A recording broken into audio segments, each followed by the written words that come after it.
Los últimos secretos del eje.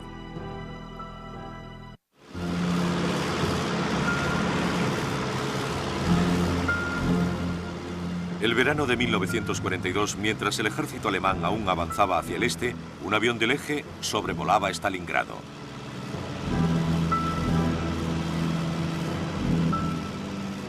El trimotor italiano SM-82 transportaba una carga secreta.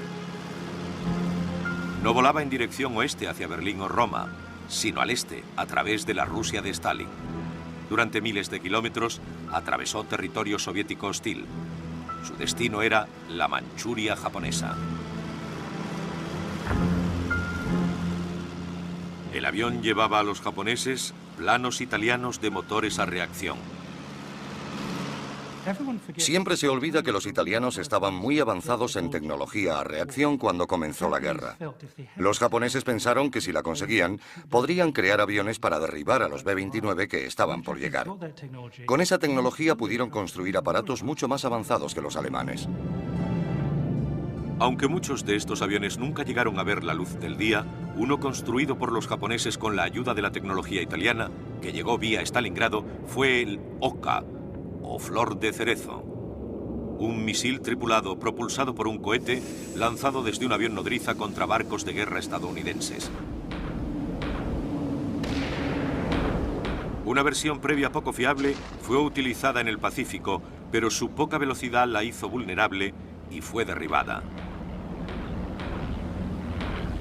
Sin embargo, versiones mejoradas del Flor de Cerezo estaban en desarrollo en 1945.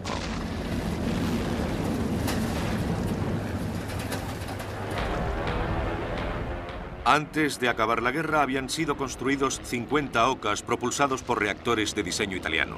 Eran baratos, de fácil manejo y letalmente precisos.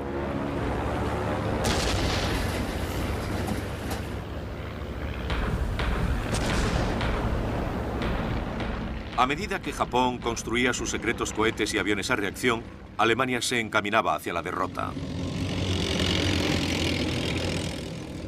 En 1944 el Ejército Rojo hacía retroceder a la marea gris de las legiones de Hitler en todos los frentes.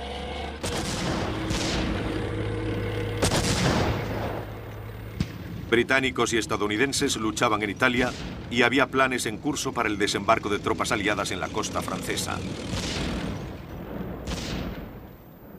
Muchos alemanes empezaron a darse cuenta de que ya habían perdido la guerra y algunos comenzaron a conspirar para derrocar a Hitler y buscar un acuerdo mientras tuvieran una posición de la que sacar provecho. Entre estos traidores conspiradores se encontraba Albrecht Haushofer. Sin embargo, su padre permanecería fiel hasta el fin. Karl apoyaba a su nación, estuviera bien o mal. Su patriotismo era extremo y jamás habría actuado contra su propio país. Estaba muy enfadado con su hijo, Albrecht, por haberse unido a la resistencia alemana contra Hitler, porque creía que había puesto en peligro al resto de la familia. Afrontando la derrota, Alemania y Japón se centraban en la creación de armas asombrosas. Aviones como el primer caza a reacción del mundo, el Messerschmitt Me-262. Japón también planeaba construir una versión propia. Se llamaría Karyu, o Dragón de Fuego.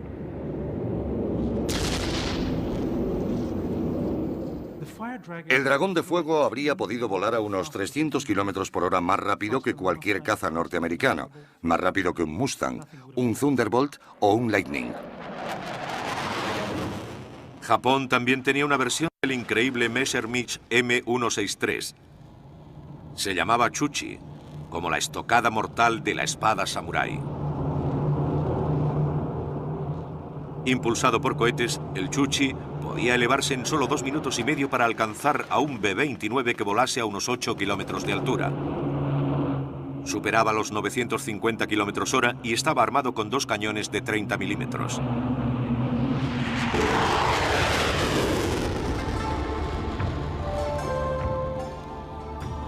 Mucho más avanzados, los prototipos japoneses fueron desarrollados a partir de proyectos italianos. Estaba también el Kika de la Marina Imperial, que en mandarín significa azahar. Como el Oka, el Kika fue diseñado para atacar a la flota americana en la esperada invasión.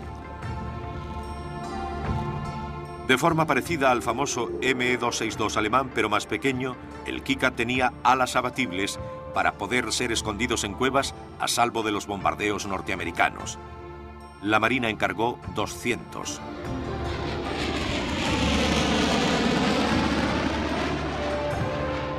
El más increíble de todos fue el caza interceptor Kyushu J-7W Chinden. Era la respuesta de la Marina Imperial japonesa a los mortíferos B-29. Chinden significa rayo magnífico. Muchos expertos pensaban que la tecnología japonesa era inferior a la de los aliados y los alemanes, pero en este caso el Chinden era muy superior a todo lo que había en aquel momento. Con su revolucionario montaje trasero, alas en flecha y turborreactor, el Chinden fue uno de los prototipos más avanzados de su tiempo. Los primeros reactores empleados durante la Segunda Guerra Mundial tenían un problema concreto, que los japoneses lograron resolver con la típica simplicidad de su ingeniería. Hay que colocar un solo reactor en medio del avión para mantener el centro de gravedad. Si se hace así, los gases calientes que emanan del reactor pueden fundir el fuselaje, a menos que se emplee la aleación de metales correcta. Para solucionar este problema, los primeros reactores eran colocados por pares, uno bajo cada ala, haciendo que el avión fuera demasiado pesado. Con el Chinden se superó el problema montando el motor en la cola e invirtiendo la configuración aerodinámica normal, poniendo las alas en la parte posterior, equilibrando el avión mediante las superficies de control en la parte delantera. Esta revolucionaria forma se conoce como Canard Wing o avión de timón a proa. Esta forma de ala fue probada en vuelo con un planeador en 1943. El diseño de la versión de combate comenzó en junio de 1944 a medida que la amenaza de ataques aéreos de los primeros B-29 se hacía más real. El primer prototipo, impulsado por un motor a propulsión convencional, estuvo listo en 10 meses. El primer vuelo de prueba fue realizado el 3 de agosto de 1945. En combate, la versión a reacción del Chinden sería armada con 4 cañones de 30 milímetros o misiles aire-aire. En la Segunda Guerra Mundial, los norteamericanos solo perdieron 148 B-29 por la acción enemiga, pero si los japoneses hubieran logrado utilizar aviones como el Chinden, habrían perdido muchos más. Los prototipos de Chinden fueron descubiertos por el ejército norteamericano tras la rendición de Japón. Fueron trasladados a Estados Unidos y estudiados minuciosamente. El último avión puede verse aún en el Museo Nacional del Aire y el Espacio en Washington.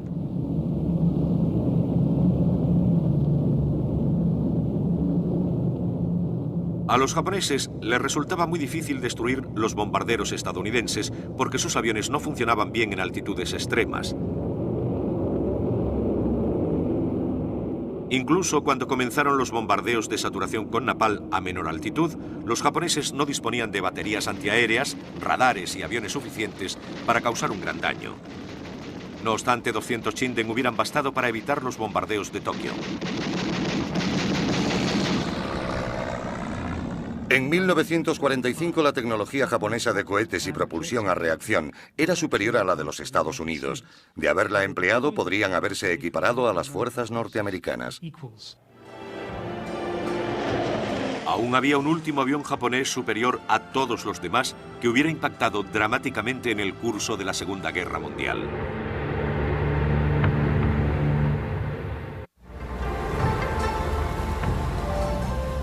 Aunque los japoneses estaban desarrollando varios aviones empleando tecnología muy avanzada, su proyecto más secreto era un revolucionario bombardero intercontinental diseñado para atacar ciudades norteamericanas desde bases japonesas.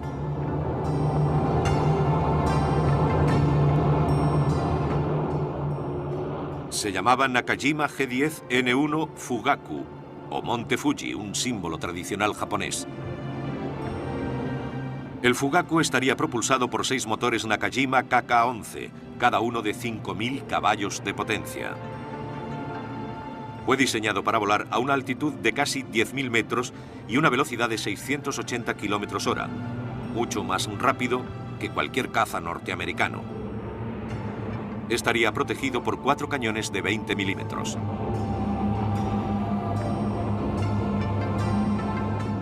¿De dónde obtenía Japón la tecnología necesaria para construir un bombardero como el Fugaku? La respuesta nos conduce a Karl Haushofer y a la Sociedad de los Dragones Negros. Durante los años 30, muchos de los empresarios japoneses que estaban relacionados con los Dragones Negros operaban en los Estados Unidos. Utilizando los fondos obtenidos del tráfico de opio en China, los japoneses adquirían tecnología americana, incluyendo aviones, por cauces legales. En 1938, la Marina Imperial utilizó una empresa como tapadera para comprar los planos de construcción del avión de transporte Douglas DC-3. Una compañía tapadera de los Dragones Negros que operaba en los Estados Unidos llamada Mitsui se las arregló para comprar todos los planos del Douglas DC-3 por solo $90.000. En 1939 los japoneses compraron legalmente otro avión de transporte Douglas, el prototipo DC-4E de mayor tamaño. Por fin tenían acceso al más moderno cuatrimotor de largo alcance fabricado en los Estados Unidos. Basándose en los diseños del DC-3 y DC-4, los japoneses trabajaron en un prototipo de bombardero de largo alcance llamado Shinsan, que significa el Valle de la Montaña.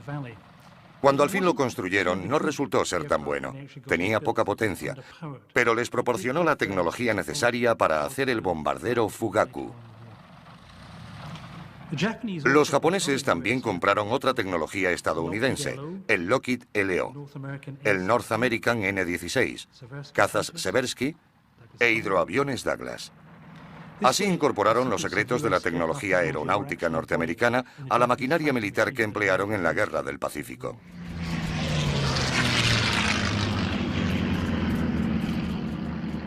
Pero eso no fue todo. En marzo de 1939, representantes de la compañía Mitsubishi se reunieron con ejecutivos de Boeing en una planta de Seattle.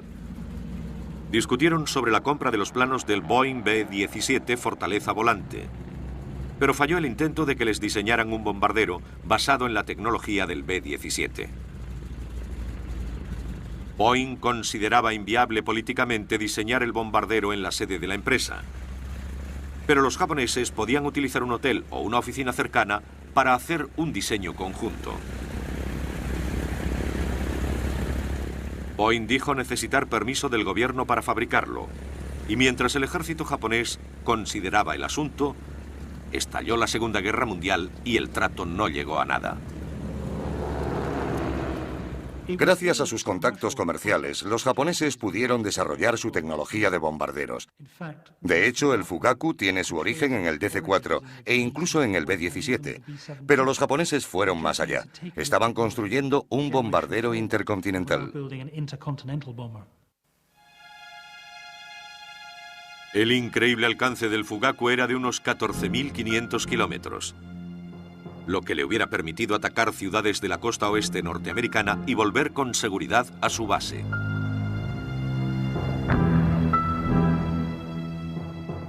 Pero al necesitar tanto combustible para el viaje de regreso, ¿habría podido el Fugaku transportar una carga considerable de bombas?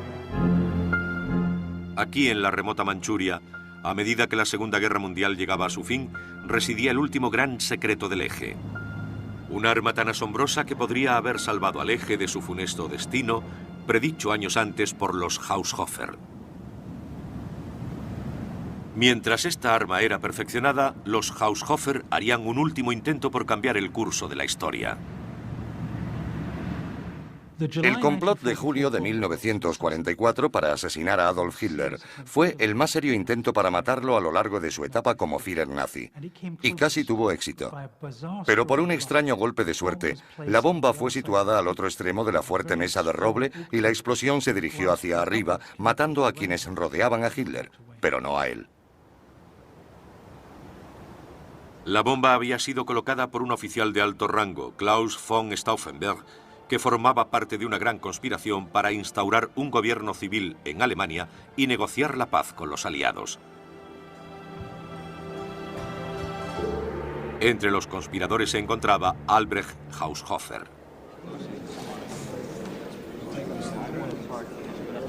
Hitler ordenó arrestar a cualquiera que tuviera la más mínima relación con el golpe fallido.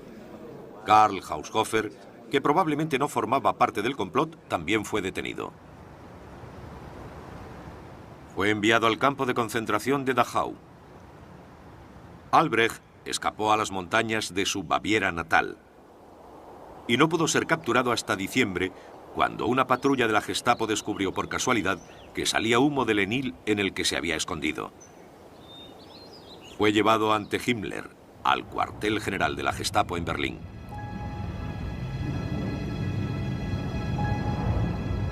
Muchos de los conspiradores fueron ahorcados con una cuerda de piano. Pero no los Haushofer, que permanecieron en prisión. ¿Por qué? A finales de 1944, Heinrich Himmler se dio cuenta de que iban a perder la guerra. Decidió entonces mantener a ambos Haushofer con vida para negociar con los americanos y los aliados occidentales. Los quería para salvar su pellejo.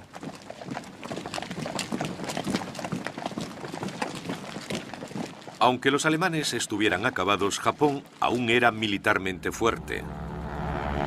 Tenía millones de soldados en China. Había acumulado miles de aviones para defenderse de la invasión norteamericana y estaba a punto de fabricar los más modernos de la época. Para ganar tiempo, los japoneses retomaron el plan original de Haushofer sobre la gran alianza euroasiática de Alemania, Japón y la misma Rusia. En primer lugar, ordenaron a su embajador en Berlín, Oshima, que expusiera el tema a Hitler, quien por aquel entonces ya estaba en la fase de morir luchando, y lo rechazó. Así que el emperador Hirohito envió a su ex primer ministro, Koki, a hablar con los rusos y exponerles que Japón y Rusia podrían luchar juntas contra Norteamérica. Si Japón podía ganar tiempo para evitar que Rusia lo atacara, tendría oportunidad de producir las nuevas e increíbles armas como el Chinder y el Fugaku.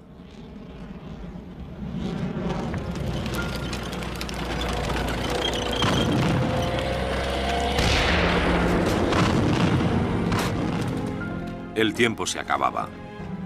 El 30 de abril de 1945 los rusos tomaban al asalto el Reichstag en Berlín. 7 días más tarde, la Alemania nazi se rinde en todos los frentes y comienza la búsqueda de los hombres del Reich.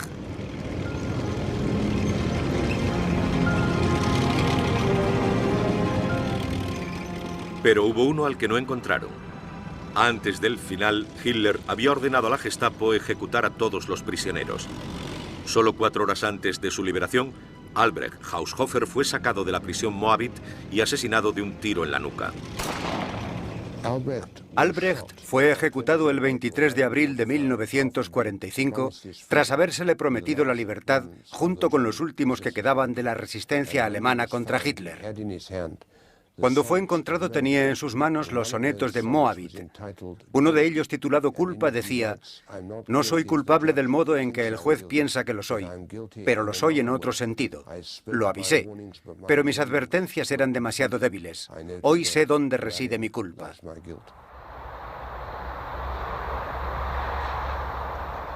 Al final, Rusia rechaza todo ofrecimiento de Japón en julio de 1945.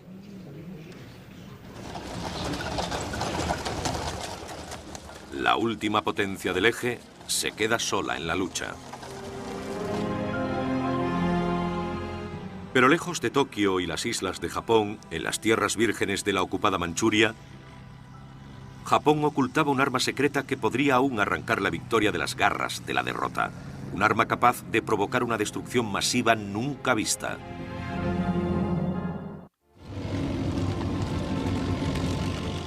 En el verano de 1945, Japón aún ocupaba China, Filipinas, Indonesia, rica en petróleo, Vietnam y Corea. El grueso de su ejército y fuerza aérea aún estaban intactos. Muchos en Asia lo veían como un combatiente contra la vuelta del colonialismo blanco. Invadir las islas del Japón supondría la muerte de cientos de miles de soldados aliados. Japón todavía no había sido derrotado. Aún le quedaba un as en la manga. En el corazón de la Manchuria japonesa, había desarrollado un arma de destrucción masiva que ninguna otra nación poseía aún.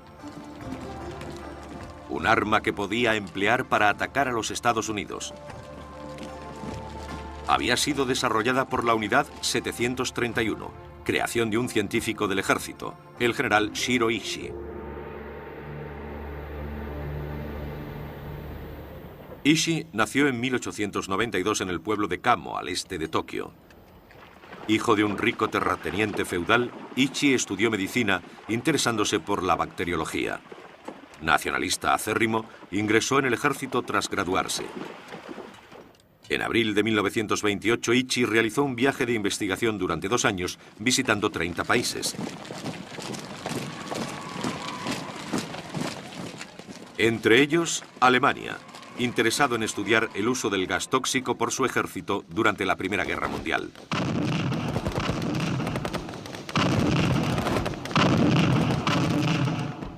Presumiblemente, las entrevistas que Shiro Ishii mantuvo con la hermética milicia alemana en ese periodo fueron contactos establecidos por Karl Haushofer. A su regreso al Japón, Ishii convenció a los altos mandos para que iniciaran un programa de investigación sobre algo mucho más terrible que el gas: la guerra bacteriológica. Ishii fue ascendido a comandante y puesto al frente del proyecto que rivalizaría en importancia y envergadura con el de la bomba atómica norteamericana.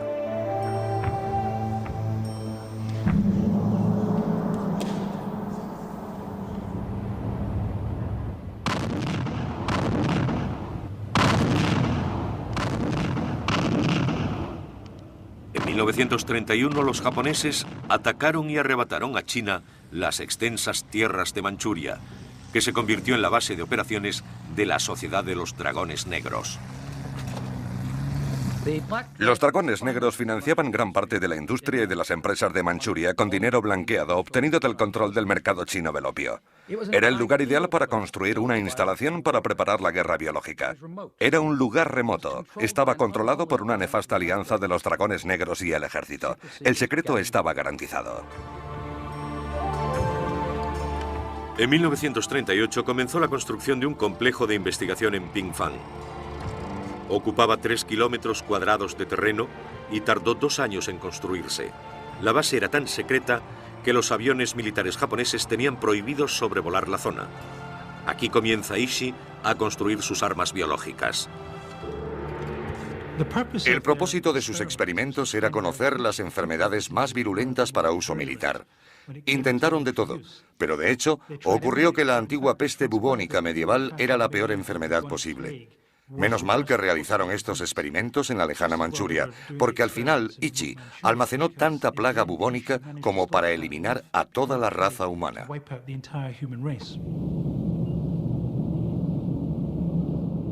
En los experimentos de bombardeo, Ishii descubrió que los frágiles microbios morían a causa de las altas presiones o las altas temperaturas. Lo que convirtió a Shiro Ishii en un infame fue lo que hizo para solventar el problema de la propagación. Fuera del cuerpo humano, el germen de la peste bubónica muere, pero podía ser transportado por una simple pulga. La picadura de una pulga puede transferir 24.000 microbios de la plaga a un ser humano. Pero ¿cómo esparcir las pulgas?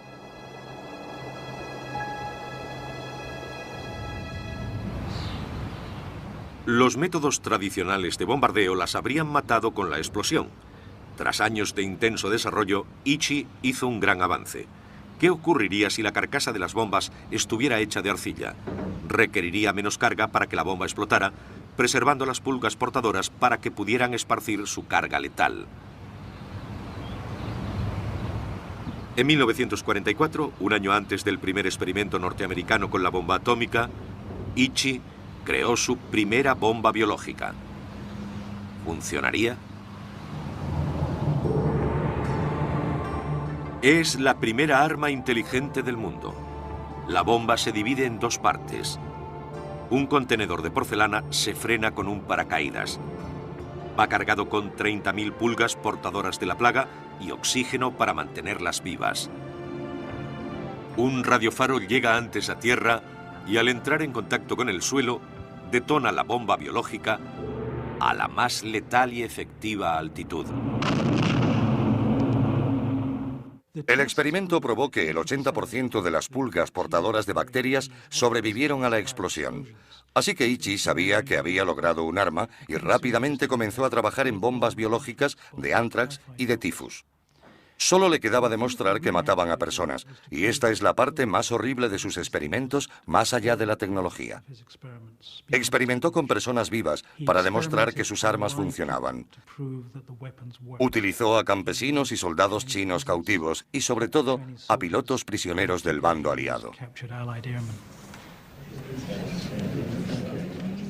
En otoño de 1941, el primer ministro Tojo condecoró personalmente a Shiro Ishii por atacar con éxito al ejército chino con plagas en el importante centro de comunicaciones de Shanté.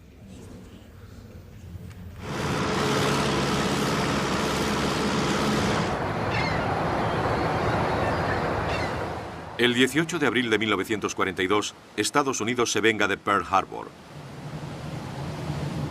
Del portaaviones Hornet despegan 16 bombarderos B-25 en un primer ataque norteamericano contra suelo japonés dirigido por el coronel James Doolittle.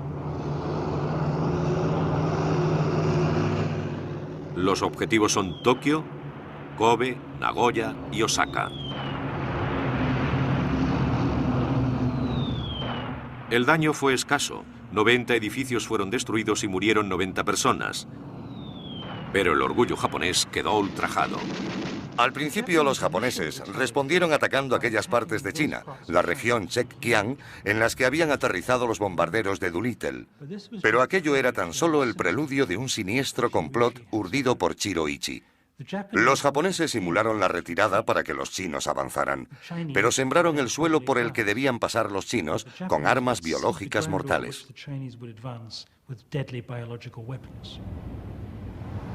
Destacamentos del equipo de guerra biológica de la Unidad 731 contaminaron los depósitos, los ríos y los pozos con microbios de cólera, disentería, tifus, peste y anthrax.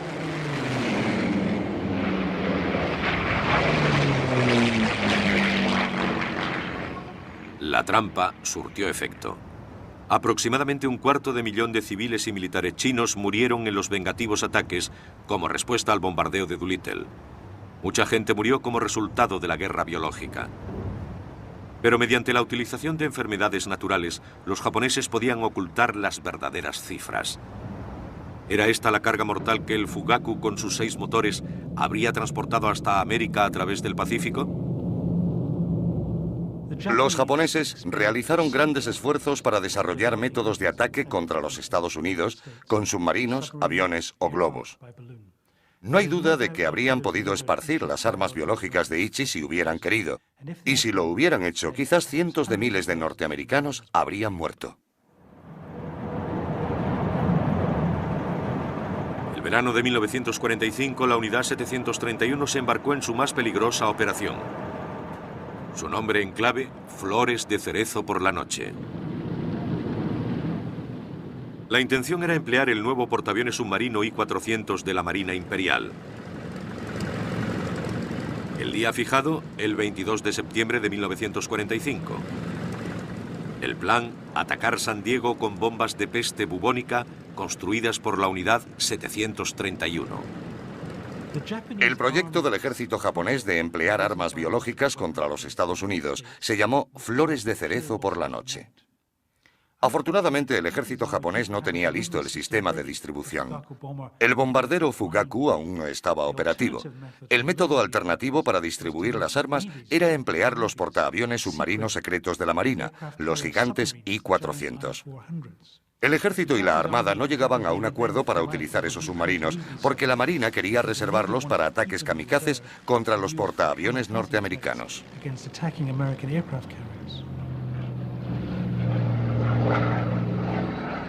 Afortunadamente para San Diego, la Marina nipona se negó a poner en peligro sus I-400 en un ataque desesperado a los Estados Unidos.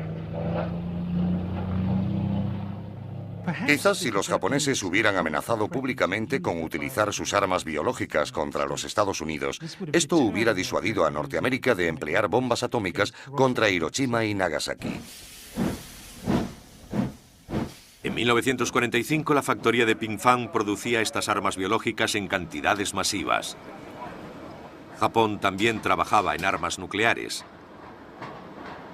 En 1939, experimentos en Europa habían demostrado que la fisión nuclear era posible y que el mejor material que podía emplearse para ello era el uranio. El imperio industrial de los dragones negros en Corea y Manchuria también dio a Japón acceso al óxido de uranio. Manchuria es rica en toda clase de minerales, y uno de los miembros principales de los dragones negros, Kodama Yoshi, fue reclutado para suministrarlos a la industria bélica de Japón. Kodama terminó haciendo una fortuna.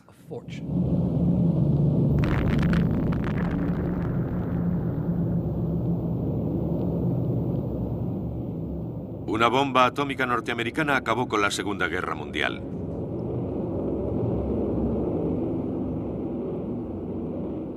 Mientras los aliados seguían adelante con el proyecto Manhattan, en 1943, los japoneses ya habían decidido que una bomba atómica era teóricamente posible. Sin embargo, quizá porque estaban tan avanzados en armas biológicas, decidieron que se tardaría demasiado en desarrollar un arma nuclear. La investigación nuclear no se estimó prioritaria.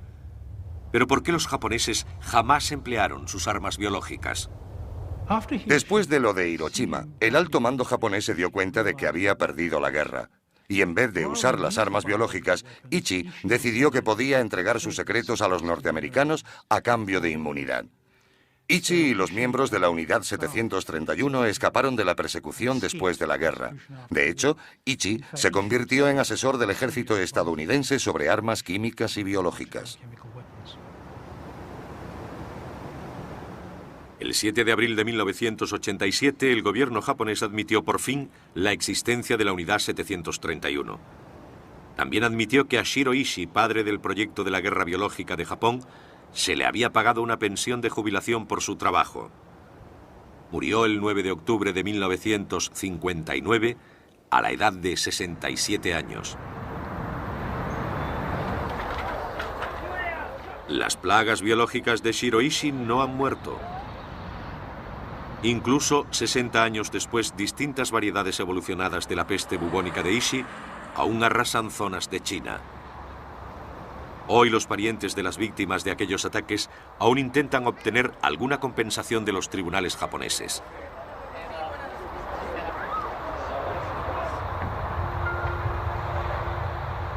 Entretanto, en Europa, cuando al final se descubrieron las teorías racistas de los nazis sobre una raza aria superior, dirigentes como Rudolf Hess y Karl Haushofer tuvieron que rendir cuentas.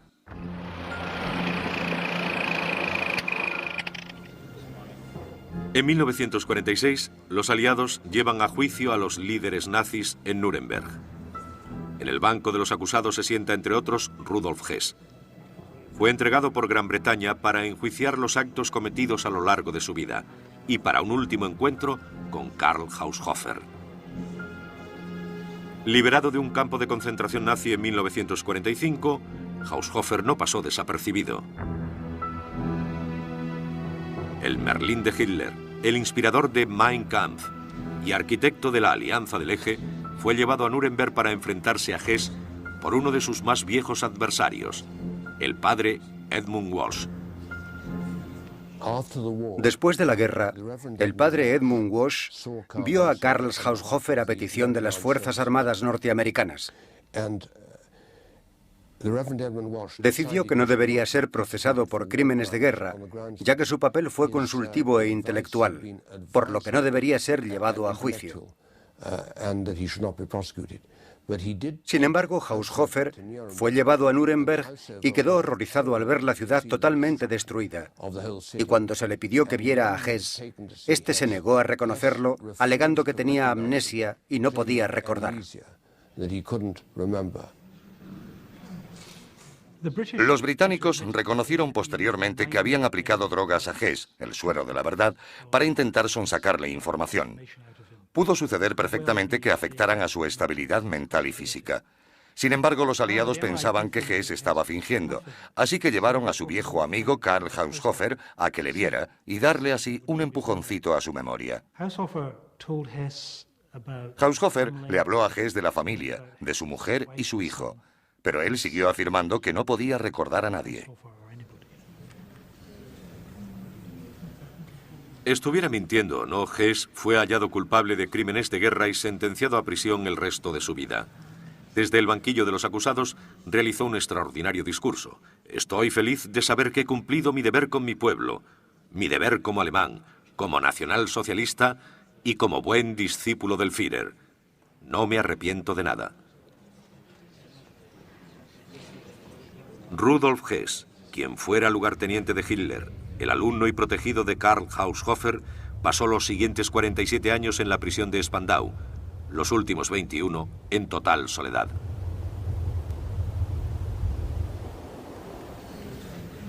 Otros destacados nazis como Albert Speer, que organizaba los trabajos forzados masivos en el Reich, cumplió una menor condena. ¿Por qué los aliados tenían tanto interés en mantener a Rudolf Hess aislado en prisión? Solo tras su muerte han salido a la luz nuevos hechos que no se aclararon en los juicios de Nuremberg. Churchill sabía que Hess iría a Gran Bretaña y le tendió una trampa. Aleister Crowley, el ocultista británico, había sido reclutado por el servicio secreto. De hecho, su controlador era Fleming, quien posteriormente escribió las novelas de James Bond. Entonces, Fleming hizo que Crowley inventara falsas predicciones sobre la inminente derrota de los alemanes causada por Hitler y fueron utilizadas para desmoralizar a Hess y a otros líderes nazis.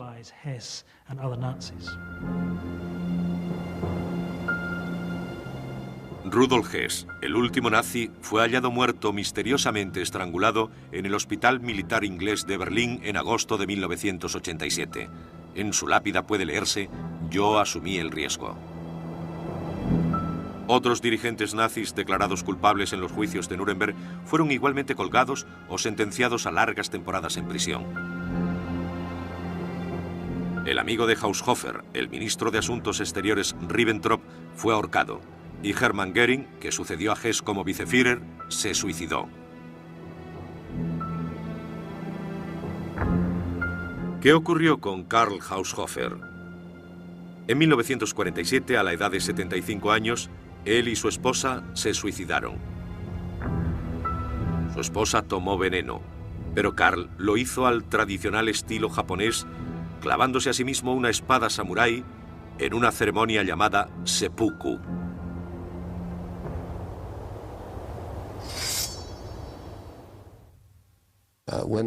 Cuando Karl Haushofer volvió, en los idus de marzo, él y su mujer Marta se suicidaron. Él dejó instrucciones para que no pusieran ninguna señal en su tumba.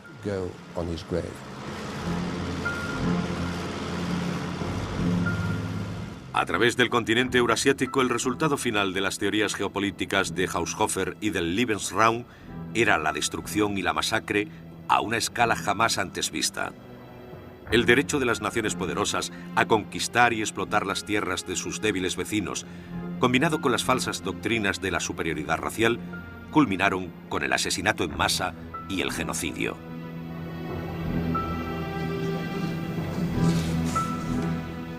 Todavía en el Japón actual está latente la influencia de Karl Haushofer. Los Dragones Negros, la misteriosa organización que jugó un papel tan importante en sus planes de dominación alemana, aún existe hoy en día. Se convirtieron en la famosa organización japonesa del crimen organizado, conocida como Yakuza. La Yakuza es el equivalente japonés de la mafia. Yakuza significa 893, los números perdedores de la versión japonesa del Blackjack. Tras la Segunda Guerra Mundial, Kodama Yoshi, que amasó una fortuna en Manchuria, montó prostíbulos y se hizo cargo de sindicatos. Fue descubierto cobrando un soborno de $2 millones de Lockheed para que el gobierno japonés comprara sus aviones.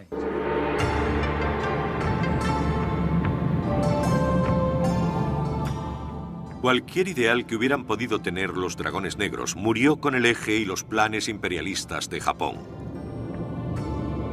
Pero la historia habría sido muy diferente si la extraña alianza entre los Dragones Negros y Karl Haushofer hubiera logrado favorecer la victoria del Eje.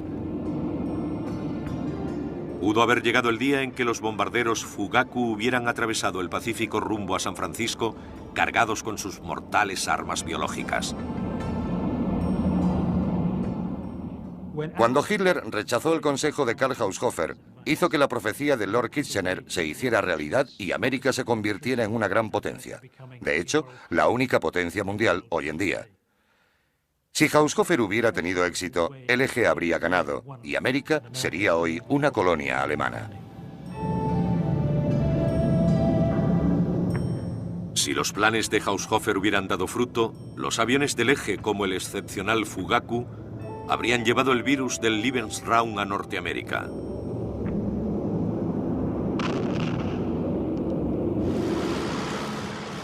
Por fortuna, América escapó al destino de Europa y Japón.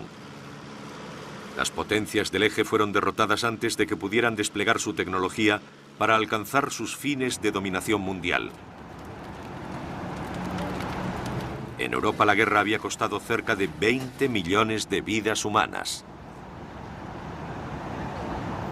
Rusia y China perdieron incluso más, casi 20 millones cada una. Es extraordinario cómo el mundo ha olvidado la importancia de Karl Haushofer en la historia del siglo XX. Sin él, puede que Hitler nunca hubiera cautivado al pueblo alemán. Y no hubiera existido el Pacto del Eje ni la alianza germano-japonesa. Dudo que Japón hubiera atacado a Norteamérica sin esa alianza.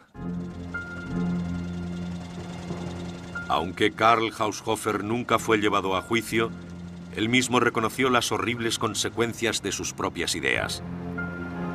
La Alemania que él había ayudado a crear estaba en ruinas y su hijo asesinado. A lo largo de todos esos años, desde la ascensión de Hitler hasta la formación del Eje y el intento de conquistar el mundo, la brillante y maligna influencia de Karl Haushofer siempre estuvo presente. Guardián de los últimos secretos del Eje.